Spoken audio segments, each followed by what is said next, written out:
제가 오늘 아침에 넥타이를 고르면서 이 노란색이 너무 눈에 띄잖아요. 그래서 근데 이게 꽤 오래된 거예요. 그래서 교인들이 나이 드는 거 모르고 그냥 옛날 거만 자꾸 매는 거 아닌가 해서 흉볼까 봐 망설였는데 어떻게 다음에도 내도 되겠습니까? 다음에 다시 내지 말까요? 억지로 이제 저한테 듣기 좋은 소리 하시는데 하여튼 간에 망설였어요. 이게 꽤 오래된 넥타이인데 이 양봉에는 이게 맞춰서 사주신 건데 하여튼 오늘 메고 나왔고요. 그래서 한번 웃고 말씀 들어가고 싶어서 이렇게 좀 힘내시고 마음 활짝 여시고 우리 말씀의 은혜 받으면 좋겠습니다. 오늘 본문은 비유예요. 그런데 오늘 배경이 확실합니다. 베드로에게 경고성 발언이에요. 부자 청년이 예수님께 나왔지요. 우리 마태복음 연속에서 보는데 젊어서 부자가 됐고 관원이에요. 그런데 어떻게 하면 영생을 얻겠습니까? 하고 예수님께 나왔어요. 예수님께서 계명을 지켜라. 저 어려서부터 다 지켰습니다. 제가 뭐가 부족합니까? 그 당당하던 젊은이에게 내 재산을 다 팔아서 내 소유를 다 팔아서 가난한 자들에게 주라. 그리고 나에게 와서 나를 따르라. 그런데 성경에 뭐라고 나와 있습니까? 그 청년이 재물이 많음으로 이 말씀을 듣고 근심하며 가니라. 돈의 노예가 된 이 젊은이 예수님을 주인으로 받아들일 수 없었어요.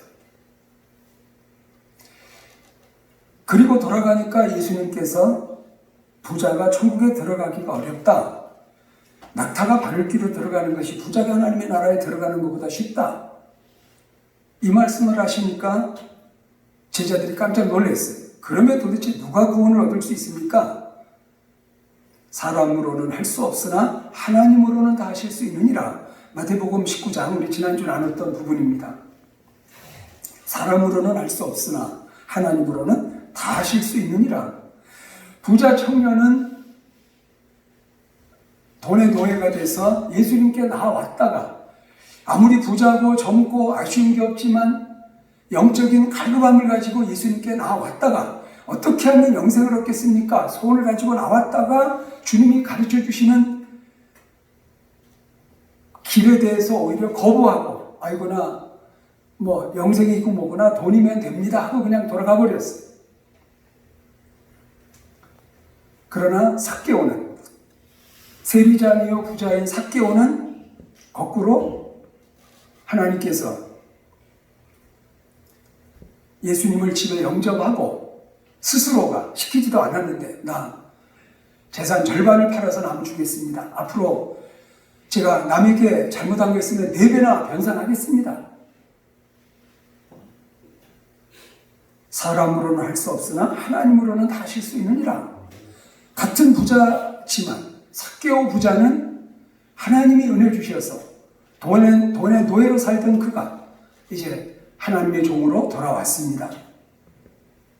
여기까지 말씀하실 때 베드로가 보소서 우리가 모든 것을 버리고 주를 따라 싸운데 그런즉 우리가 무엇을 얻으리까? 보상 얘기를 해요. 우리가 모든 것을 버리고 주를 따라 싸운데 그런즉 우리가 무엇을 얻으리까? 부자 청년 돈 붙잡고 예수님 떠나갔는데 부자 청년 버릴 수가 없었는데 우리는 다 버렸어요. 아주 당당 우리가 모든 것을 버려서 주님을 따랐습니다. 우리한테 무슨 보상이 있죠? 그럴 때 주께서 세상이 새롭게 되어 인자가 자기 영광의 보좌에 앉을 때에 나를 따르는 너희도 12보좌에 앉아 이스라엘 12지파를 심판하리라. 높여주시겠다. 그리고 29절에 또 내 이름을 위하여 집이나 형제나 자매나 부모나 자식이나 전토를 벌인 자마다 여러 배를 받고 또 영생을 상속하리라. 부자 청년 돌아가고 베드로가 당당하게 모든 것을 버리고 주님을 따른 우리에게 무슨 보상을 주실 것입니까? 예수께서 상 줄게. 하늘에 상이 있고 이 땅에 상이 있다. 여러 배를 받을 거고 영생을 상속하리라. 그러면서 하고 싶은 말씀이 먼저 된 자로서 나중되고 나중된 자로서 먼저 될 자가 많다. 19장 30절에 그리고 오늘 20장 우리가 읽은 본문 16절 끝에 이와 같이 나중된 자로서 먼저가 되고 먼저 된 자로서 나중되리라. 똑같은 말이 괄호로 되어 있고 가운데 오늘 말씀 비유를 해주신 거예요. 베드로에게 경고성 발언을 하시는 거예요. 베드로에게 예수님이 책망하신 경우가 앞에도 있었어요. 너희는 나를 누구라고 하느냐? 예수님은 그리스도시고 살아계신 하나님의 아들입니다. 그럴 때 예수님이 비로소 십자가 얘기를 하셨어요. 내가 이제 십자가에 달려 죽고 사흘 만에 부활하리라. 그럴 때 베드로가 처음 십자가 지신다는 예수님 말씀에 강하게 반발하고 나섰습니다. 예수님 십자가 지시면 안 됩니다. 예수님을 위하는 것 같았는데 예수께서 너 사탄아 물러가라. 하나님의 일을 생각하지 않냐고 네가 사람의 일을 생각하는구나. 자기를 부인하고 자기 십자가를 지고 나를 따라야 한다. 아주 호되게 예수님을 책망하셨어요. 예수님이 베드로를 책망하셨어요. 베드로의 고백은 기쁘게 받으셨지만 십자가를 막아서는 베드로를 심하게 책망하셨어요. 사실 오늘도 예수님이 그때 못지않게 책망하시는 거예요. 경고하시는 거예요.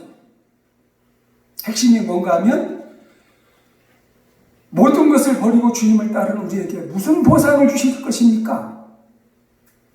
보상에 대해서 마음속에 꽉 차 있는 베드로를 보시고 사실 책망하신 거예요. 경고하신 거예요. 오늘 결론은 우리는 상 받기 위해서 주님 섬기는 거 아니에요. 이미 상 받았어요. 이미 보상을 받았어요.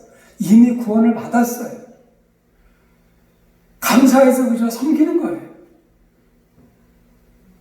베드로에게 오늘 예수님이 실상은 아주 질책성 경고를 하면서 내 안에 보상을 바라는 마음이 강하게 있구나.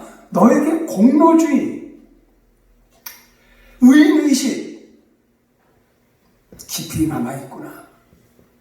그거 아닌데 그거 가지면 신앙생활 잘못하는 건데. 그러면서 오늘 이 비유를 말씀하신 것입니다. 여러분 사실 우리도요 신앙생활 사실 쉽지 않아요. 코로나19 때문에 방송에서고 신문에서 그렇게 난리인데 요새 그냥 예배 드리러 오는 게 무슨 눈치 보면서 오고 목숨 걸고 오시는 거예요. 그냥 이런 날 위험한데 그냥 집에서 계시면 더 좋을 수 있잖아요. 그리고 요새는 이제 가만히 보니까 지난 한 주 방송이나 신문에서 이제는 뭐 그냥 어떻게 어디서 무슨 경로로 코로나19가 우리를 덮칠지 아무것도 몰라요. 그래서 더 무서운 그런 이제 마음이 우리 안에 또 자리 잡는 것 같았어요. 그런데 여러분 예배 드리러 오셨어요. 자, 옆에 분들에게 아이고 용감하십니다 하고 한번 인사해 보세요. 용감하세요 하고 인사해. 여러분 용감하세요. 하여튼 그런 상황에 그러면 나한테 상 주시겠지. 이렇게 코로나19 때문에 난리인데 결석한 사람보다 출석한 예배 드리러 목숨 걸고 온 나에게 하나님이 상 주시겠지. 오늘 뭐 무슨 아주 이걸 내려놓으라는 거예요. 남이 안 하는 거 내가 했기 때문에 예배도 더 드리고 헌금도 더 많이 하고 열심히 봉사도 하는 나에게 하나님 상 주실 거죠? 베드로의 그 마음을 주님이 7천 하셨어요. 오해 없으신 채 오늘 말씀을 들으시면 좋겠어요. 우리 20장 1절 한번 소리를 읽어보겠습니다. 1절입니다. 시작. 천국은 마치 품꾼을 얻어 포도원에 들여보내려고 이른 아침에 나간 집주인과 같으니. 포도원에 큰 포도원을 일구는 주인이 있었습니다. 이제 포도를 딸 때가 된 것입니다. 자, 2절 읽겠습니다. 시작. 그가 하루 한 데나리오씩 품꾼들과 약속하여 포도원에 들여보내고. 첫 번째 그룹, 이른 아침에. 그러니까 아침 6시. 오늘 여러분 몇 시에 일어나셨죠? 오늘은요 6시만 돼도 화내요.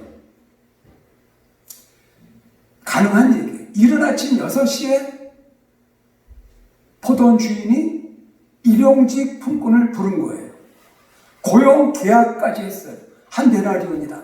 자, 이른 아침 6시부터 오늘 오후 6시까지 12시간 일하면 한 데나리온이다. 계약을 했어요. 3절 읽겠습니다. 3절 시작. 또 제3시에 나가보니 장터에 놀고 서 있는 사람들이 또 있는지라. 9시쯤이에요. 우리나라 시계로 9시쯤에 나갔는데 또 그래서 4절 말씀 그들에게 이르되 너희도 포도원에 들어가라. 내가 너희에게 상당하게 주리라 하니 그들이 가고. 여기 3시 9시에 불러들인 일꾼하고는 구체적으로 계약은 안 했지만 여하튼 상당하게 주리라. 5절 읽겠습니다. 5절 한 절 시작. 제6시와 제9시에 또 나가 그와 같이 하고. 여기 6시와 9시는요 12시 정오 그리고 오후 3시. 자, 지금까지 몇 부류의 일꾼들을 불러드렸습니까? 아침 6시 그리고 오전 9시 12시 정오 오후 3시. 그런데 6절에 가보니까요. 자, 6절 같이 읽어봅니다. 시작. 제11시에도 나가보니 서 있는 사람들이 또 있는지라. 이르되 너희는 어찌하여 종일 이토록 놀고 여기 서 있느냐. 11시면요 오후 5시에 아까 말씀드렸습니다. 아침 6시에서 오후 6시까지 12시간을 일을 하도록 그때 당시 돼 있는데 오후 5시 1시간 남았어요.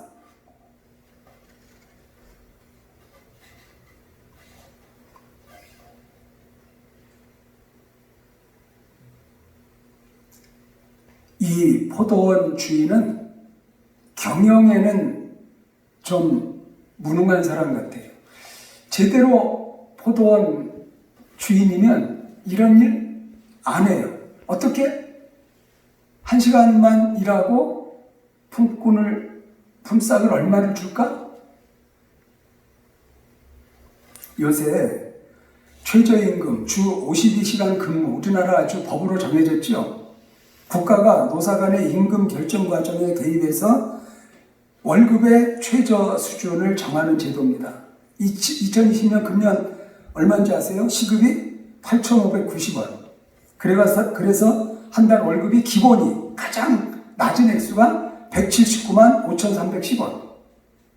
이거 정확한 거예요. 제가 찾아가지고 나왔어요. 이거 안 지키면 고발당해요. 3년 이하 징역, 2천만 원 이하 벌금. 이거 꼭 지켜야 돼요. 우리나라 크게 변한, 이 정부 들어와서 크게 변한 일이.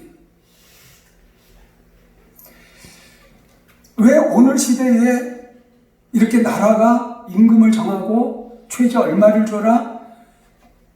일하는 시간은 하루 8시간 넘으면 안 된다. 52주 한 주 넘으면 안 된다. 왜 이렇게 할까요? 혹사시킬까봐. 그리고 돈도 안 줄까봐. 월급도 안 줄까봐. 오늘도 그러는데 2000여 년 전 고대 시대에 이게 얼마나 심각했겠어요. 자, 주인이 이른 아침 6시에 사람을 부릅니다. 9시, 12시, 오후 3시, 그리고 5시까지.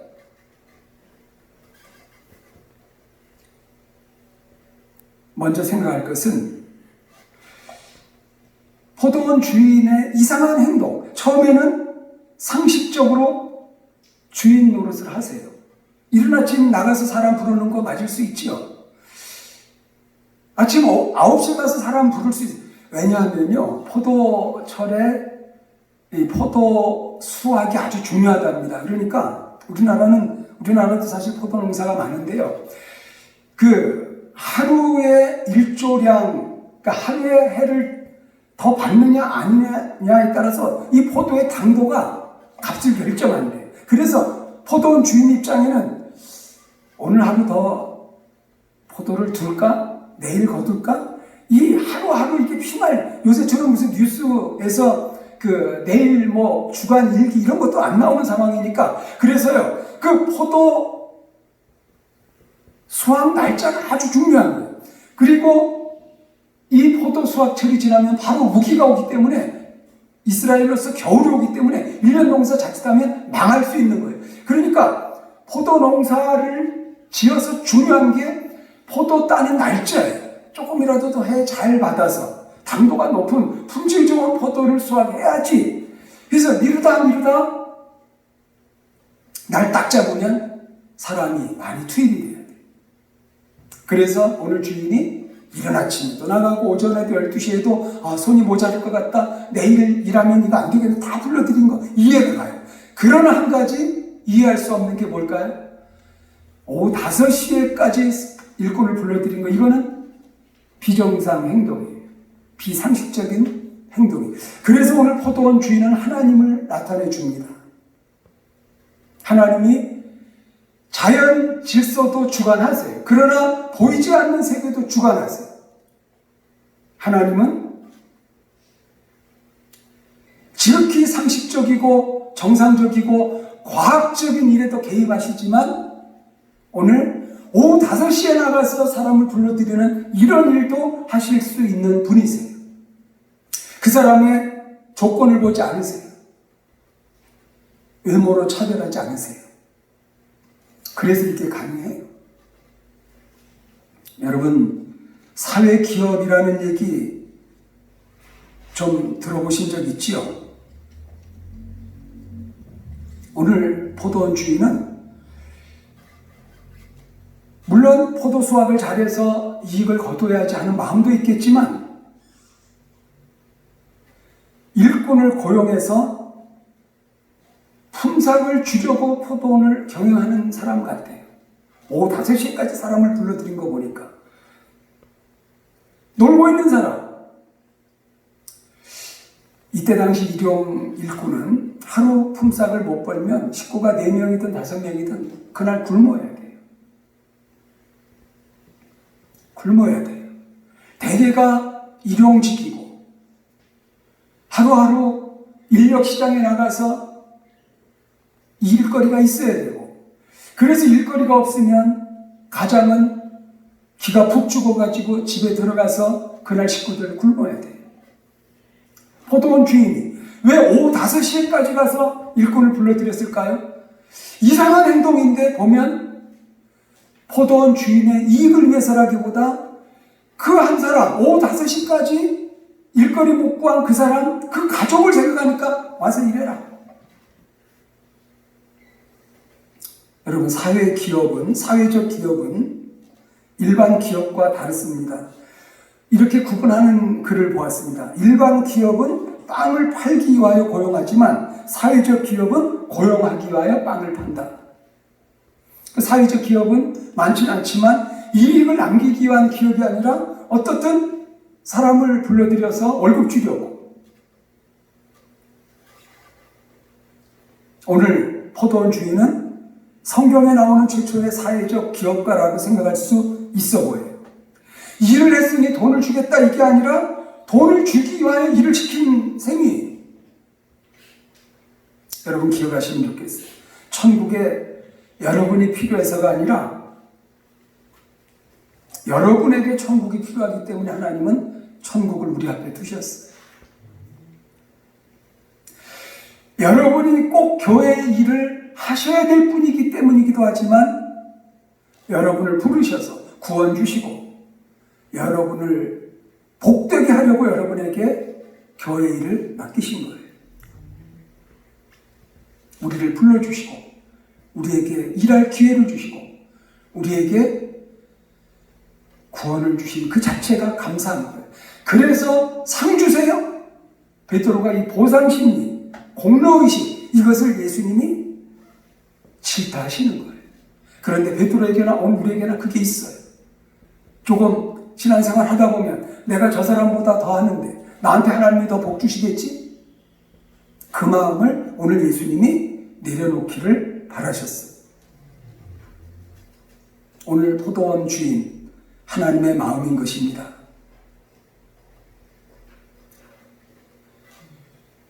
자기가 돈을 더 많이 벌기 위해서 포도를 잘 따야 돼서 포도원 일꾼을 불러들이는 것도 되지만 정상적인 주인이 아니세요. 1시간밖에 안 남은 사람 불러들여서 일해라. 여러분은 어느 시간대 부름받은 일꾼 같습니까? 이른 새벽 6시에 불러주신 분 같으십니까? 9시에 부름받은 분 같습니까? 12시 정오에 불러주신 분 같습니까? 오후 3시 아니면 맨 끝에 오후 5시에 하나님이 나를 불러주셨어.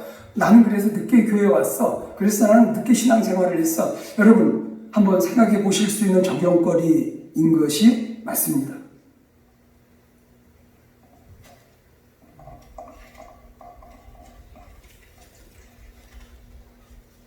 7절 한번 소리내 읽어보겠습니다. 7절 한 절입니다. 시작. 이르되 우리를 품꾼으로 쓰는 이가 없음이니이다. 이르되 너희도 포도원에 들어가라 합니다. 아니 오후 5시에 나가서 주인이 아니 왜 여기 종일 놀고 있습니까? 뭐라고 대답해요? 우리를 품꾼으로 쓰는 이가 없음이니이다. 여러분 이 말이 무슨 감동이 오십니까? 어떤 느낌입니까? 우리를 품꾼으로 쓰는 이가 없음이니이다. 여러분 지금도 인력시장에 일꾼을 부르고 싶어서 나가서 어떤 사람을 고르겠어요? 이현철 장로님 어제 또 모처럼 나오셔서 이제 교회 이것저것 돌아보셨는데 이제 그 꼭대기에 누수를 위해서 이제 뭐 하나 좀 어려운 일이 남았어요. 그래서 일꾼을 불러서 일을 하려고 하시는데 관장한 사람, 힘 좀 쓰는 사람을 부르려고 얘기를 했더니 일자가 잡혀서 그래서 어제 못하고 이제 나중에 그러니까 일꾼을 부르고 싶으면 그 조건이 있는 거예요. 힘도 좀 쓰고 때로 뭐 기술 자격증도 있고 그런 사람을 쓰는 거예요. 그러니까 이런 아침에 인력시장에서 불려가는 사람은 뭐예요? 척 봐도 일 좀 할만하네. 저 사람 불러서 일 시키면 뭐 손에 안 나겠네. 얼른 뽑혀가는 거예요. 자 그러면 맨 나중에 남아있는 사람 뭐겠어요? 척 봐도 힘도 못 쓸 것 같고 왠지 같이 일하고 싶지 않은 사람 남고 남은 거예요. 그런데 이 사람은 왜 거기 버티고 서 있습니까? 일을 안 하면 자기도 굶고 가족도 굶으니까 뭐라고 말해요? 우리를 품꾼으로 쓰는 이가 없음이니이다. 일은 하고 싶은데 일은 해야만 되는데 불러주는 사람이 없어서 오늘 이러고 있습니다. 너희도 포도원에 들어가라. 얼마나 반가운 소리일까요? 얼마나 기다리던 소리일까요?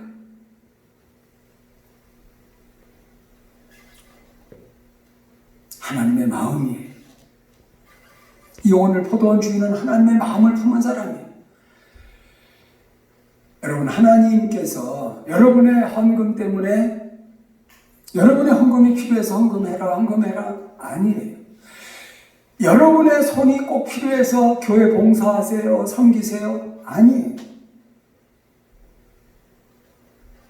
실상 더 좋은 거 주고 싶어서 그리고 이미 더 주셨고 그래서 우리는 헌금을 해도 감사해서 봉사를 해도 감사해서 그러나 결론에서 얘기합니다만 내가 남보다 더 오랫도록 더 열심히 한다 할지라도 그래서 나한테 더 많이 주셔야지 공로의식 보상의식은 없이 내려놓고 그저 감사해서 충성하겠습니다. 이 마음을 가지라는 거예요. 8절 읽어보겠습니다. 8절 한 절입니다. 시작. 저물매 포도원 주인이 청식에게 이르되 품꾼들을 불러 나중 온 자로부터 시작하여 먼저 온 자까지 삭슬 주라. 여기 또 주인의 이상한 행동이 나와요. 보통 처음 온 사람에게 월급을 일당을 주는데 뭐라고 얘기해요? 나중 온 사람부터. 뭔가 의도성이 있어요. 자, 9절 시작. 제11시에 온 자들이 와서 한 데나리온씩을 받거늘. 맨 나중 온 사람에게 한 데나리온. 여기 한 데나리온은 2절에 보니까 이른 아침 새벽 6시에 나와서 뽑힌 사람과의 고용 계약이 바로 한 데나리온이에요. 네, 이른 아침부터 늦은 시간까지 12시간 일하면 한 데나리온을 주는 그 돈을 1시간밖에 일 안 했는데 떡하니 주는 거예요. 이 사람은 어떤 마음이 들었을까요?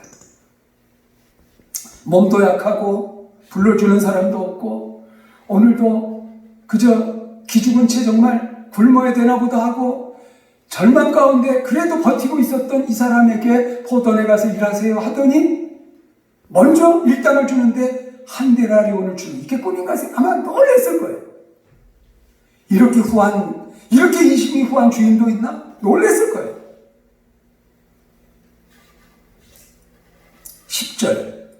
10절 읽습니다. 시작. 먼저 온 자들이 와서 더 받을 줄 알았더니 그들도 한 데나리온씩 받은지라. 11절 받은 후 집주인을 원망하여 이르되. 자, 10절에 먼저 온 자들의 기대가 이해가 되죠.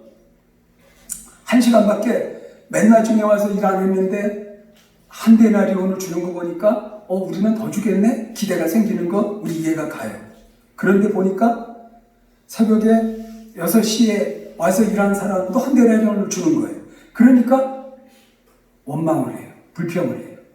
광야에서 이스라엘 백성들이 그렇게 10가지 재앙을 겪고 홍해 기적을 건너서 광야에 들어왔는데 며칠 안 돼서부터 먹을 게 없다고 마실 물이 없다고 불평하던 그 불평 원망이 이 말이에요. 이 단어하고 똑같아요. 모세를 보내셔서 하나님이 그렇게 은혜와 기적을 구원을 베푸셨는데 금방 당장에 먹을 게 없다고 원망 불평하던 이 원망 불평주의자들 이스라엘이나 오늘 맨 먼저 온 사람들의 이 원망이 똑같은 원망이에요. 12절 읽겠습니다. 12절 한 절 시작. 나중 온 이 사람들은 1시간밖에 일하지 않았거늘 그들을 종일 수고하고 더위를 견딘 우리와 같게 하였나이다. 맞는 말 같죠? 나중 온 이 사람들 1시간밖에 일 안 했는데 우리는 아침 6시부터 와가지고 12시간을 일했는데 어떻게 12시간 일한 사람과 1시간밖에 일 안 한 사람 똑같이 월급을 똑같이 일당을 줍니까? 이건 불공평합니다. 이의제기할 법이에요. 자, 13절 다음 절 13절 시작. 주인이 그 중에 한 사람에게 대답하여 이르되 친구여 내가 네게 잘못한 것이 없노라. 내가 나와 한 데나리온을 약속하지 아니하니. 이 주인의 말이 틀립니까? 맞습니까? 고용 계약서를 딱 내고 있는 거예요. 아침에 자 나랑 계약했지. 오늘 6시부터 오후 6시까지 일하면 얼마 준다고 여기 써있잖아. 한 데나리온. 이 계약서대로 했는데 내가 잘못한 걸까? 아무 할 말이 없어요. 14절 다음 절 시작. 내 것이나 가지고 가라. 나중 온 사람이나 너와 같이 주는 것은 내 뜻이니라. 내 것이나 가지고 이 사람 돈도 안 받고 책상에 그냥 한 데나리온 그냥 딱 주고 팔짱 끼고 원망하는 거예요. 아니 어떻게 1시간밖에 일어난 사람하고 12시간 일어난 사람하고 월급을 똑같이 일당을 똑같이 줍니까? 화가 잔뜩 났어요. 내 것이나 가지고 가. 주인의 말이 틀린 게 그러면서 하는 얘기가 나중 온 이 사람에게 너와 같이 한 데나리온 주는 건 내 뜻이다. 여러분 악덕 기업주는요 계약한 대로 안 줘요. 월급을 어떻게든 적게 주려고 해서 이 분노를 자아내요. 그런데 오늘 이 주인은 뭐예요? 더 줘요. 더 주고도 욕을 먹어요. 더 주었다고 지금 불평이 나와요. 나중 온 이 사람에게 너와 같이 주는 것이 내 뜻이다. 자, 15절 읽겠습니다. 한 절 시작. 내 것을 가지고 내 뜻대로 할 것이 아니냐. 내가 선함으로 내가 악하게 보느냐. 포도원도 내 것이고 임금 결정도 내가 하고 고용 권한, 임금 지불 권한이 나한테 있는데 내 것을 가지고 내 뜻대로 할 수 있는 결정권이 나한테 있지 않느냐. 내가 선하지 않냐. 왜 내가 악하게 불평을 하느냐. 이 맨 먼저 온 사람의 불평의 핵심이 뭘까요? 사실 주인하고 맨 먼저 온 사람하고 1대1로만 보면 이상 없어요. 맞아요. 주인의 말이 맞아요. 계약한 대로, 고용 계약한 대로, 근로계약서 쓴 대로 줬어요. 할 말 없어요. 어디 가서 고발해야 소용없어요. 그런데 문제는 뭐예요? 왜 나 좋은 사람을 나하고 똑같이 대우하느냐. 이게 때문에 화가 나는 거죠. 그렇죠. 주인과 자기를 1대1로 보면 할 말 없어요. 주인이 한 데나리온 약속하고 한 데나리온 주었어요. 자기는 12시간 약속하기로 했고 12시간 일했어요. 아무 이상 없어요. 고용 조건에 어긴 게 하나도 없어요. 문제는 왜 나 좋은 사람, 한 사람밖에, 한 시간밖에 일하는 저 사람도 나와 똑같이 대우하느냐? 왜 나만큼 줬느냐? 여러분, 세상에 덜 준 게 아니라 자기하고 똑같이 주었다고. 한 시간밖에 일 안 했는데 왜 나하고 똑같이 월급을 주느냐는 것 때문에 원망 불평하는 이 사람. 이거는 세상적인 가치관이에요. 그런데 천국의 가치관, 은혜의 조건을 베드로에게 지금 가르치시는 거예요. 물론 너 모든 거 버리고 나를 따른 거 안다. 그렇다고 해서 너한테 물론 상이 있다. 그러나 내가 상을 받아도 남보다 낫다고 생각하고 너의 공로를 주장하는 마음은 내려놔라. 왜? 너를 위하여 나는 십자가 질 거고 너를 죽은 자 가운데서 살려 구원한 그 구원의 선물을 이미 받고 제자로 살아갈 수 있게끔 기회를 준다면 오늘 요절처럼 할 수 있는 말이 뭘까요?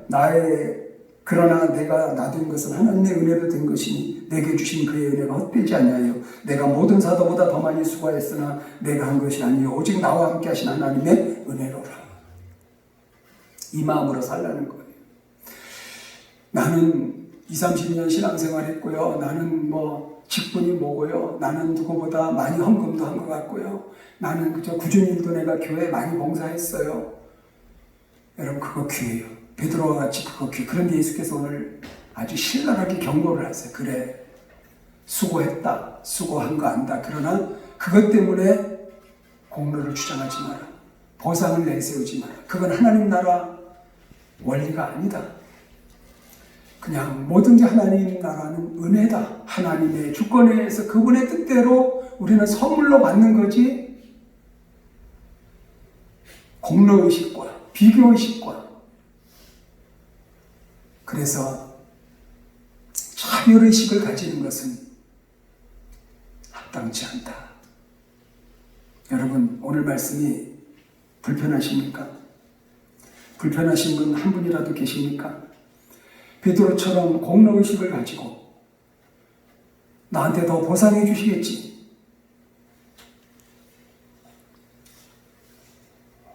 주님이 우리 수고를 다 하십니다. 다 채우실 것입니다. 우리는 그저 남과 비교하지 말고 나보다 어려운 사람 더 주셨으니까 됐네요. 이렇게 후한 인심을 가진 주인 참 서로가 서로 축해주고 서로 인정해주고 그저 하나님께 감사할 뿐이지 원망 불평은 여지도 없어야지. 내가 더 많이 받아야지 하는 보상도 있을 수 없고요. 그래서 오늘 베드로에게 이와 같이 나중된 자로서 먼저 되고 먼저 된 자로서 나중되리라